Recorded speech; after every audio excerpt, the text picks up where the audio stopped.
أكد مدرب المنتخب المغربي طارق سكيتيوي على أن المنتخب السعودي يتمتع بأفضلية إراحة بعض اللاعبين بعد ضمان تأهله، مشددا على ضرورة اللعب من دون ضغوطات والتركيز على تحقيق الفوز وعدم اللعب على نقطة التعادل.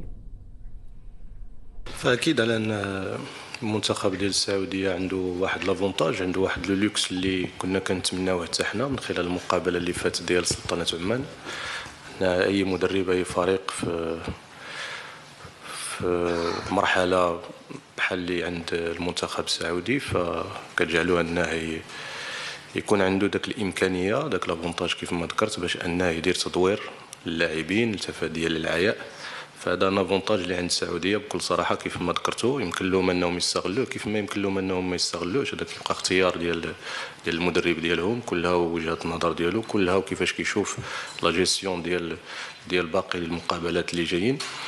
مي بالنسبه لنا حنا في جميع اكبر خطا يمكننا نديروه هو اننا نلعبوا فقط على نقطه ديال التعادل، كما نخوضوا المقابله بطريقه اللي كتخولنا باش نفوزوا بالمقابله.